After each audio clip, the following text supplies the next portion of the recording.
Hey yo, thanks for tuning in to Celeb Sauce. It's the backup channel back in Celeb Up and bringing you all the breaking news. The other day, Brooklyn rapper Fivio posted a video of himself that is now going viral because my man is rocking the Mischief Big Red boots. After seeing Fivio dancing around with his boys to Y&J's Perks and Sex while wearing the big red cartoon boots that are retailing for like $350 out in these streets, a whole bunch of people had something to say. For example, one person came through and said, quote, "I knew Fivio was gonna be the one to wear those ugly 8 boots, shaking my head," end quote. Another person came through and wrote, quote, "What kills me about celebrities is that if something gets enough hype on social media, you'll see them wearing it, ugly or not. Why the F is Brooklyn Ninja Fivio in them Pac-Man Astro Boy boots, the Monkey 8 boots? No matter how you dress it, it's ugly," end quote. And last but not least, another person came through and wrote, quote, "How stupid Fivio looks in that video with that hat and them boots. Makes the song corny too," end quote. Listen, I didn't know anything about these darn big red cartoon boots until I woke up this morning and I saw this dude rocking these Dr. Seuss boots. And I'm like, listen, this is what we're doing now? This is what hard dudes in the streets are doing? We're wearing big red cartoon boots out on the streets? This is crazy. Listen, can we go back to the Timberlands? I do not need my man rocking big Dr. Seuss boots. And honestly, if you add the big red boots to the rest of the trends that are going on, when you go out with your man is gonna have one big red cartoon boots with a skirt with his nails painted, rocking a purse. What is up with that? And listen, before it even happens, let me stop it now. Do not come in the comments talking about, "Yo sis, those ain't Dr. Seuss boots. Them is Astro Boy boots." Listen, go somewhere else with that.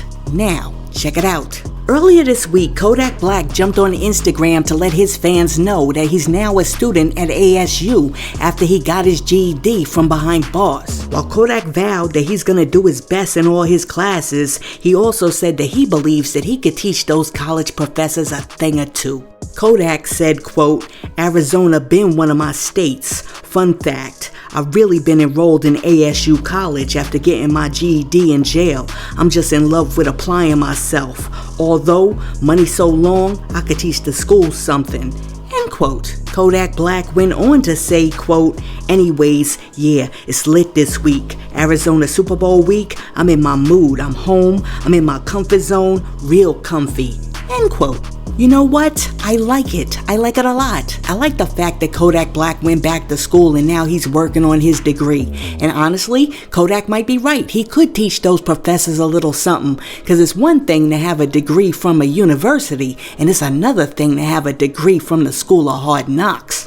And while we're discussing different schools of thought, let's discuss the fact that this week, the Church of England has indicated that the church is exploring the possibility of moving away from the pronouns he and him when referring to God in favor of more inclusive language, which would include pronouns such as she, them, and they. The idea came up after a couple of reverends wrote to the church commission and they're like, listen, can we get some more inclusive language? And in response to the reverends, the church wrote, quote, "After some dialogue between the two commissions in this area, a new joint project on gendered language will begin this spring," end quote. You know what's crazy about this? It just goes to show you that there's a whole bunch of Christians out there that don't even believe in their own Bible, because Deuteronomy 4:2 says, quote, "Ye shall not add unto the word which I command you, neither shall you diminish aught from it, that ye may keep the commandments of the Lord your God, which I command you," end quote. And on top of that, when Jesus was getting ready to go back up to heaven, my man said, "It is finished." He didn't say, "It is finished," until like you guys feel like you want to make a couple of more changes. I'm telling you, the Church of England better be very careful, because they might be playing with fire. You can't just be going around playing with the spiritual algorithm like that. But that's my opinion. Let me know what you think about changing God's pronouns in the comments. Are you for it? Or are you against it? Now, check it out. This week, Billboard Music released their list of the top 50 rappers of all time, and they said that Jay-Z is number 1, but a whole bunch of people are not feeling their rankings, including Ice Cube. You know how I know? Because when a reporter from TMZ ran into Cube at the LAX airport and asked him about Billboard and the rankings, Ice Cube said, quote, Who? I don't F with Billboard or the editor. Billboard ain't hip-hop, so their opinion don't matter. So who gives a F? End quote. Ice Cube went on to say, quote, "It's an irrelevant list. It's like a-holes. Everybody got one and they all stink." End quote. But Ice Cube wasn't the only person who wasn't feeling the Billboard list, because your man Ja Rule was very upset that he was not part of the top 50 list. And he wrote, quote, "There ain't 50 rappers dead, alive, or waiting to be born better than me. Hashtag icon. Hashtag vibes. At Billboard, congrats to everyone on the list. Well deserved, but check my resume. Hashtag icon. Hashtag vibes." End quote. Listen, I love Ja Rule's confidence, but is there anyone out there aside from like Irv Gotti who has Ja Rule on their top 50 rappers of all time list? If there is, please let me know in the comments, and please tell me why. Hey yo, on to the next story. Yesterday, your girl Martha Stewart posted a picture of her new Snoop Dogg tattoo that she just had inked onto her upper arm. And under the picture, she wrote, quote, "My dog, thanks for the amazing tattoo, at Scott Campbell, forever linked in ink to my favorite, at Snoop Dogg." End quote. Oh my goodness, what is going on right now? Like, why does this woman have a picture of Snoop Dogg tattooed onto her arm?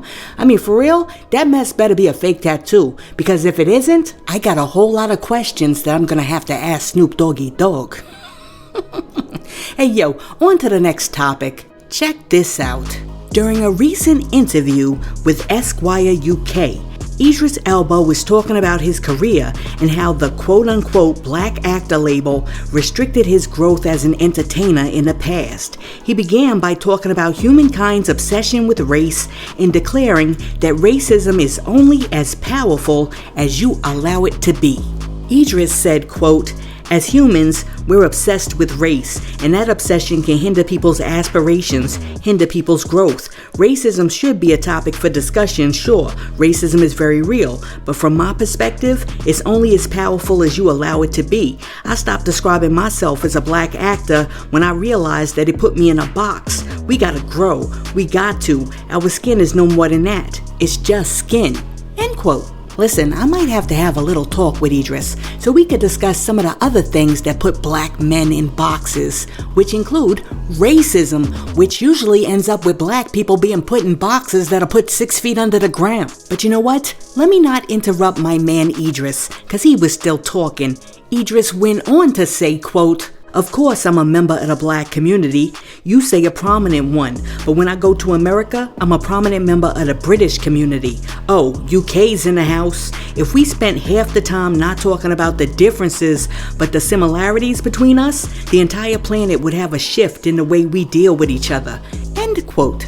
Listen, I appreciate what Idris is trying to say, and honestly, if I could snap my fingers and end racism right now, I would do it. However, I think that he's being a little unrealistic, and I think that he's looking at racism through rose-colored glasses, and it's not that simple nor clear-cut. And what Idris Elba just said just reminded me, I'm gonna need for people to stop saying things like racism is only as powerful as you want it to be. You know why? Because it's not true. Trayvon Martin didn't want to get shot down while he was going to get an Arizona iced tea.